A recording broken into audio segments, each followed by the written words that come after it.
Hello everyone, अस्सलाम वालेकुम। कैसे आप लोग हो? मैं हूं अशफाक और आज मैं आपके लिए क्लास 10th और 12th वालों के लिए उर्दू कवायद का मैं सिलेबस बताने वाला हूं।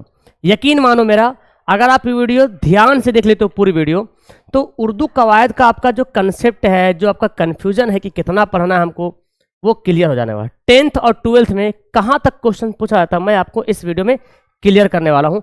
ज़्यादा हार्ड भी नहीं है, ज़्यादा नॉर्मल भी नहीं है, बट है ठीक ठाक है। हार्ड भी नहीं है, नॉर्मल भी एकदम नहीं है, बट मीडियम टाइप का है। आराम से सिलेबस कवर हो सकता है अगर आप चाहें तो मैं आज बात करने वाला हूँ उर्दू ग्रामर के बारे में। अगर आपको एक्चुअल में उर्दू कवायद, चाहे आप किसी भी बोर्ड से हो, 10th और 12th अगर उर्दू एग्जाम देते हो, तो इसका ग्रामर तो लाजमी है, एग्जाम में आता ही आता है। ओके, तो अगर आप चाहते हैं कि ग्रामर को भी कुछ कवर करें, बहुत आसान आसान ग्रामर पूछा जाता है, तो यकीन मानो बहुत फायदा होगा। पूरी वीडियो देखना ध्यान से, मैं ज़्यादा लंबी वीडियो नहीं करने वाला हूँ। पहले मैं समझाता हूँ आपको एग्जाम में कितना क्वेश्चन पूछा था ग्रामर में, कितना परसेंट के अकॉर्डिंग बात करेंगे हम। अगर आपके बोर्ड एग्जाम में MCQ क्वेश्चन आता है, यानी कि ऑब्जेक्टिव क्वेश्चन पूछा जाता है, तो कम से कम उस ऑब्जेक्टिव क्वेश्चन में 30% ग्रामर का क्वेश्चन आएगा, कवायद का क्वेश्चन आएगा। अगर आपके एग्जाम में 100 ऑब्जेक्टिव आ रहा है ना, तो कम से कम 30 से 35 ऑब्जेक्टिव ग्रामर का क्वेश्चन पूछा जाएगा, है ना। तो आप एग्जाम में देखिए, आपके एग्जाम में कौन सा क्वेश्चन आ रहा है ग्रामर। अगर प्रीवियस ईयर क्वेश्चन आपके पास है तो निकाल के देख सकते हैं कि कितना क्वेश्चन पूछ रहा है हमके मेरे एग्जाम में ऑब्जेक्टिव, और कितना ग्रामर का उसमें जो है सेक्शन क्वेश्चन दिया हुआ है। ओके, तो ध्यान से देखिए, बहुत बेहतर ढंग से आपका क्लियर होने वाला है। बिहार बोर्ड से जो है उसके लिए अच्छी तरीके से खबर है कि बिहार बोर्ड में 100 क्वेश्चन पूछता है, 100 में 30-35 क्वेश्चन ग्रामर से ही पूछ लेता है, ठीक है ना। तो आपके लिए बहुत और अच्छी बात है। शुरू करते हैं, हम समझते हैं ग्रामर के बारे में।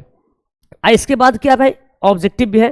तो इसमें तो ग्रामर से तो आपको ऑब्जेक्टिव पूछता है, मे भी थोड़ा मैंने 1 या 2 क्वेश्चन सब्जेक्टिव क्वेश्चन पूछ लेता है, तारीफ पूछ लेता है कि इसमें मारफा की तारीफ बयान करें, ऐसे सवाल पूछ सकता है। इसमें ज़मीर की तारीफ बयान करें, ऐसे सवाल पूछ सकता है। 1-2 सवाल पूछेगा।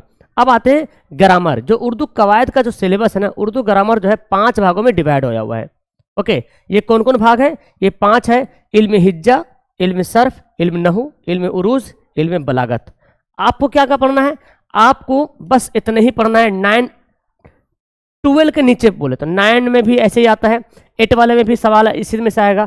मतलब 12th क्लास के अंडर जितने सारे क्लास हैं, 7, 8, 9, 10, 11, 12, सब का क्वेश्चन इसी में से आएगा। ये इल्म उरूज, इल्म बलागत, ये हाई लेवल का हो गए हैं, ठीक है ना।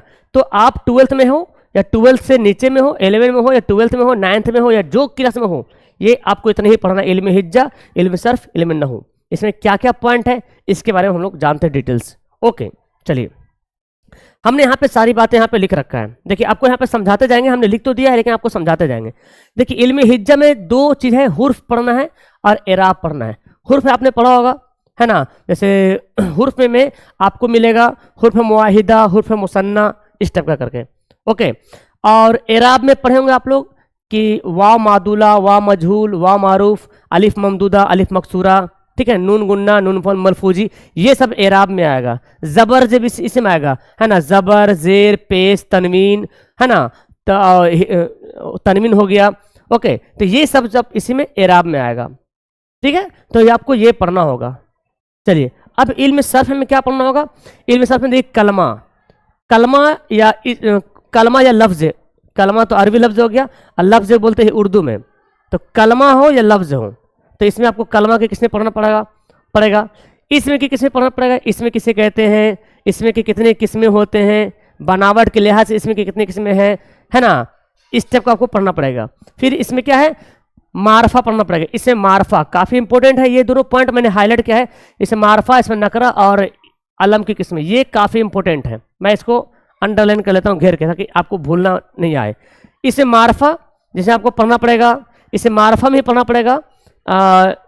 अलम की किस्में, है ना, लकब, कुन्नियत, खिताब, उर्फ, तखल्लुस वगैरह, है ना। इसमें नकरा में ही आपका कुछ पार्ट है, जैसे कि क्या हो, इसमें आला हो, इसमें मका हो, समझे, इसमें सौत हो, ये सब जो है इसमें नकरा में पढ़ना पड़ेगा। मोटा मोटे मैं बता रहा हूँ, इसके अंदर में कुछ कुछ इसका किस्में हैं, इसका भी किस्में हैं, उससे आपसे सवाल पूछा जाता है। इसे मारफा जानते हैं, जिसको बोलते हैं क्या बोलते हैं, प्रॉपर नॉन, मार्फा हो गया।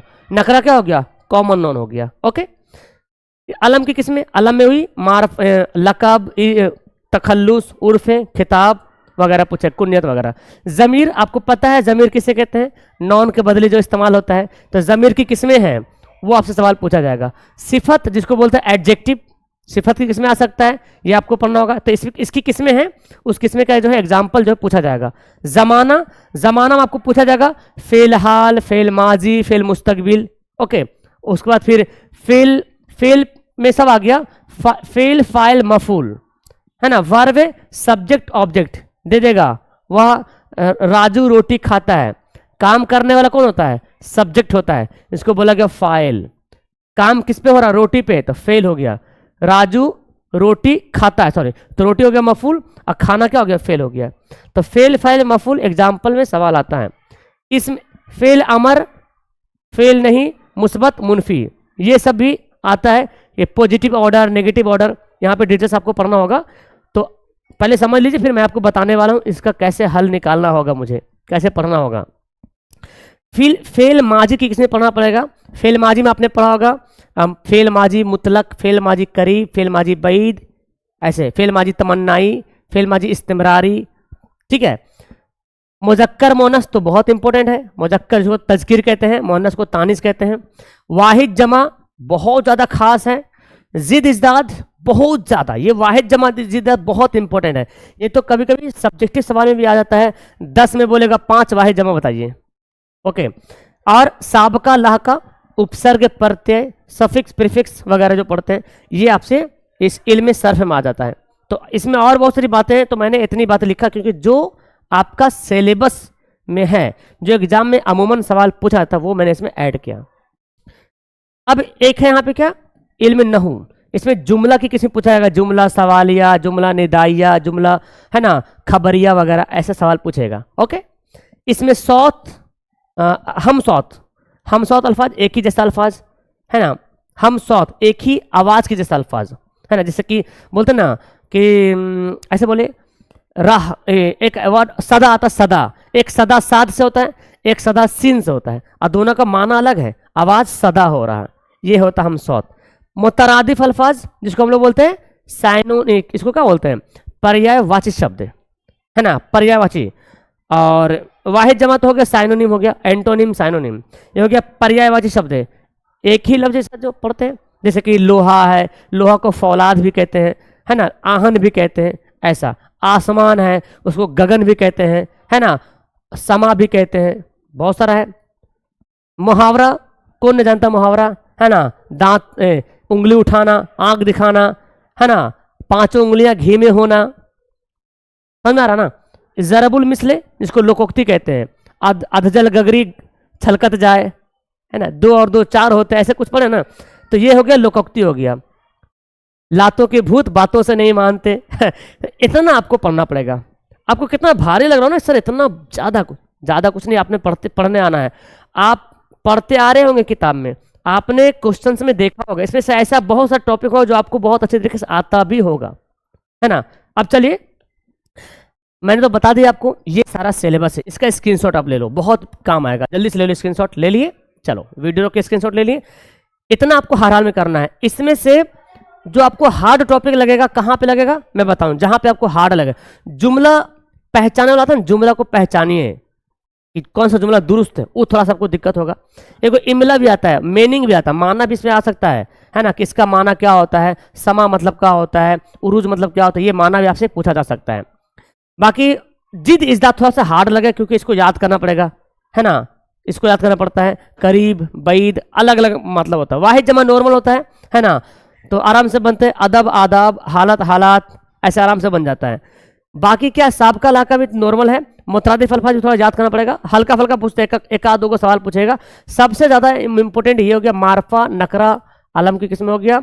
उसके बाद यहाँ पे ये वाला फेल माजी की किस्में बहुत इंपॉर्टेंट, इससे बहुत सवाल पूछते हैं, ये वाला फेल माजी किस्में। बाकी सारी बातें यहाँ पे जो है, सबसे एक सवाल 100% आता है ना, लगभग सबसे सवाल होता है। ये तो मतलब कॉमन हो गया, ये ग्रामर हो गया, कॉमन कवायद हो गया हर एग्जाम में, चाहे 7 हो चाहे 8 हो। अगर 7 में आता है तो 7 में आएगा तो हल्का फल्का वाहिद जमा आएगा, 9 में तो अच्छा से आता है, 9, 10, 11, 12 में।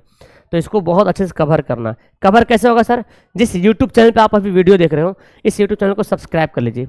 मैंने आपको शायद कुछ कुछ मैंने पढ़ाया है और मैं इसको कंटिन्यू रखूँगा और आपको पढ़ाता रहूँगा। वैसे अगर आप चाहते हैं सर कि आप अगर बिहार बोर्ड से खास करके, है ना, तो आप हमारे रफ्तार बैच में ज्वाइन हो सकते हो। रफ्तार बैच क्या हो? ये क्लास 10th का बैच है। यहाँ पे उर्दू वाले बच्चों के लिए खास तौर से बनाया गया है और यहाँ पे फी भी रखा गया नॉर्मल 399, बहुत कम फी है। लेकिन इसका मतलब ये ना समझिएगा सर 399 है एकदम बउआ जैसा पढ़ा के निकाल दीजिएगा। बहुत अच्छे तरीके से क्लास हो रही है, लाइव क्लास हो रही है, रिकॉर्ड वीडियो है। इसमें आपको math, science, social, grammar, Urdu, Hindi, Sanskrit वाला बच्चा तो संस्कृत का भी है, गौधुली का है, गौधुली का है, यानी कि हिंदू मुस्लिम सारे बच्चे यहाँ पे अवेलेबल है। कुछ बच्चे ऐसे होंगे सर कि हमको खाली उर्दू हिंदी चाहिए, मतलब लैंग्वेज बच चाहिए, मैं इंग्लिश से एग्जाम दूंगा, तो उसके लिए मैंने फी रखा है 399 था पहले, अब रख दिया 299 था, 249 कर दिए हैं।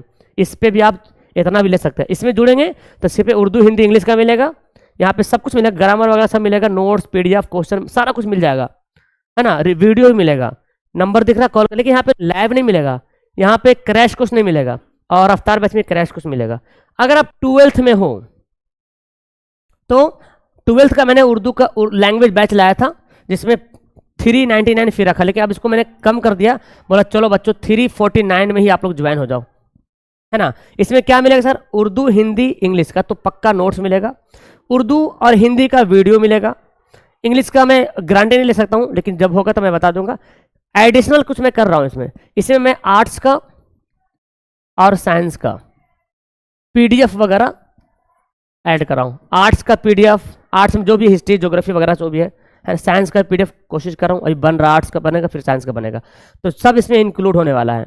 ओके, आप अगर चाहते हो ज्वाइन होने के लिए, यहाँ पर एक स्लाइडिंग नंबर चल रहा है, उस नंबर पे आप कांटेक्ट कर सकते हो। ओके, ये वीडियो आज यहीं तक क्लास करते हैं। आपको उर्दू से मुतालिक कुछ और ऐसा कन्फ्यूजन है, जैसे खत कैसे लिखना है सर, दरखास्त कैसे लिखना है ना, और अगर आप चाहते हैं कि इसको क्या बोलते हैं, मजमून कैसे लिखना है, तो आप बता सकते हैं मेरे को, कमेंट बॉक्स में कमेंट कीजिएगा, मैं आपको अच्छे तरीके से वीडियो बना के आपको दूंगा ताकि आपको समझ में आ जाएगा।